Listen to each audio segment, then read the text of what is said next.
Ok, vou criar uma história, eu vou narrar uma história, e quando eu apontar para um desses banners, você diz o que está escrito lá. Eu preciso de você para a reunião ficar bem interessante. Vamos lá. Vamos ensaiar. Vai pregar que fala de que morreu e deu a sua para nos salvar do que é a transgressão da lei. Pecado é transgressão da lei? Pecado é transgressão da lei?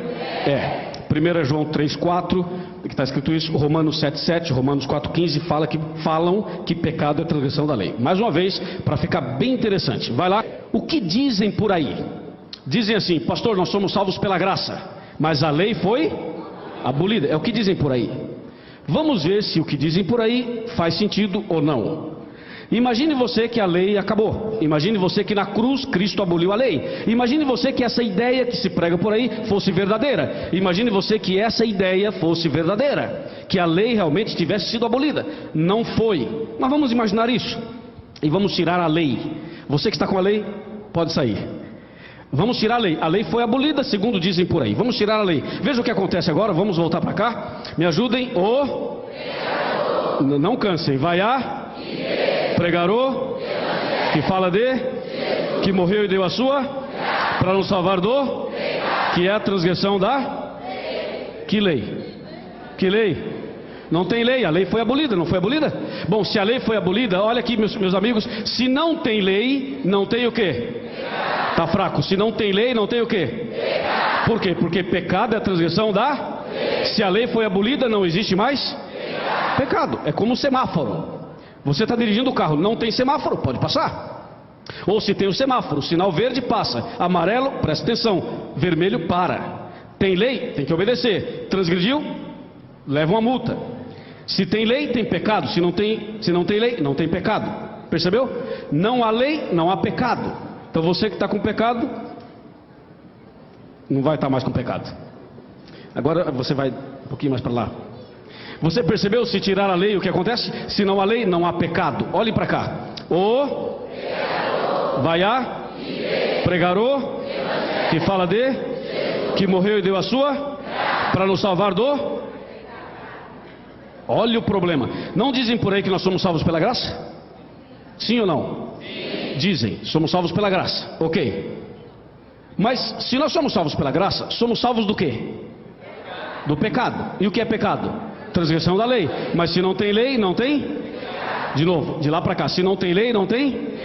E se não tem pecado, não tem? Ficou feio isso. Porque você falou que se não tem pecado, não tem graça. Você percebeu isso? Quer dizer que só tem graça se tiver pecado? Olha, pastor Maurício, o que está acontecendo aqui. Vamos de novo. Vamos corrigir, irmãos. Dá tempo. Vai lá. Se não há lei, não há? Se não há pecado, anula a... agora melhorou. Então é o seguinte: dizer que somos salvos pela graça sem a lei... Olha para mim. Essa câmera pode ser? Dizer que somos salvos pela graça sem a lei é uma desgraça. Entendeu?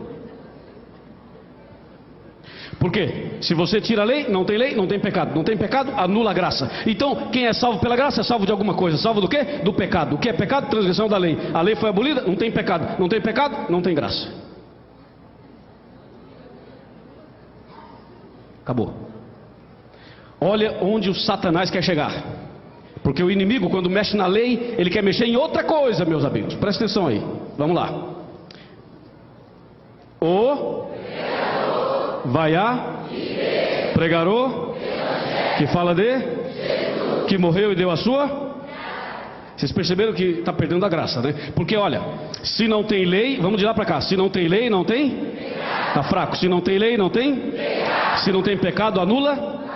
Se anula a graça, Cristo morreu em? É aí que o Satanás quer chegar. É aqui, ele quer mexer em Jesus Cristo. E fica enganando o povo ao dizer assim: não, sou salvo pela graça, mas a lei foi abolida. Isso é um argumento errado, é antibíblico, está errado. Porque se não tem lei, não tem pecado. Se não tem pecado, anula a graça. Se anula a graça, Cristo morreu em vão. O inimigo quer mexer no sacrifício de Jesus. A ira dele é contra Jesus. Você sabe disso. O grande conflito entre o bem e o mal é justamente a ira do inimigo contra Jesus. Mas para atingir diretamente Jesus, ele mexe na lei, porque mexeu na lei lá, mexeu na questão do pecado, e mexeu na questão da graça, e mexe na questão de Jesus. Está ficando claro ou não?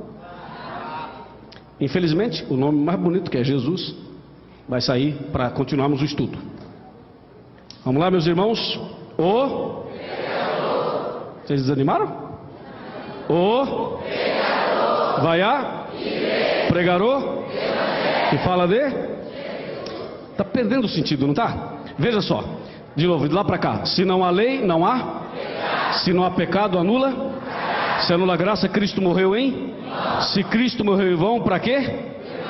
Não precisa de evangelho, não precisa de Bíblia. Pode ir para a igreja sem Bíblia. Não precisa de Bíblia. Para que Bíblia?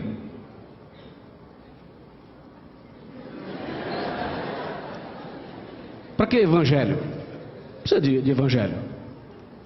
A gente põe aí um vídeo, entendeu? Vamos botar um vídeo, um som. Vamos dar uma dançadinha em nome de Jesus. Para que Bíblia?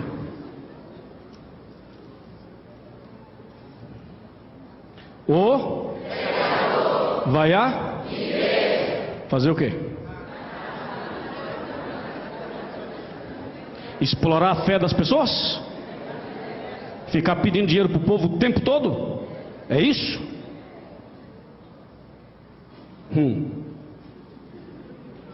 Chega mais perto. Isso é bíblico. E isso é sério. Tem muitos pregadores que prestarão contas a Deus, porque tem uma igreja em mãos e não ensinam a verdade para as pessoas. Ficam com outras intenções, têm outros objetivos. Isso é gravíssimo. Presta atenção. E se você está entendendo essa mensagem, deixa Cristo entrar no teu coração. Amém? Vamos continuar. Vai a fazer o quê? Para que igreja? Precisa de igreja? Ah, não, fica em casa mesmo, entendeu? Não precisa de igreja. Não há necessidade de igreja. Onde é que está a base? Mexeram na lei.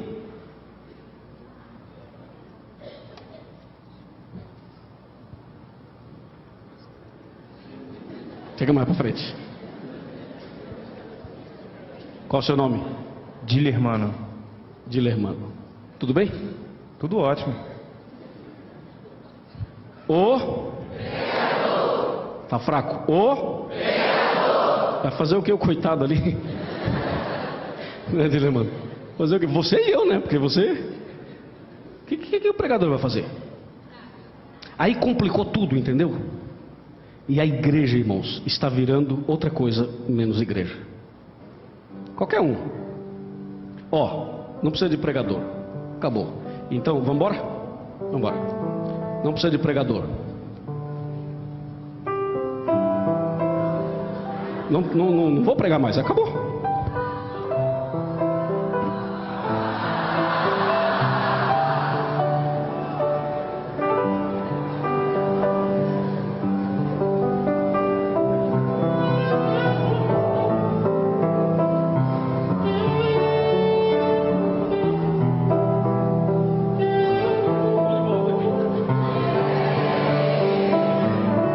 Sabe por que eu voltei?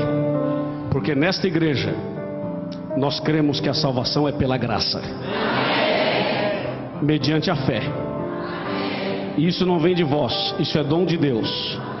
E nós cremos que a lei, os 10 mandamentos, escritos pelo dedo de Deus, estão em vigor até hoje.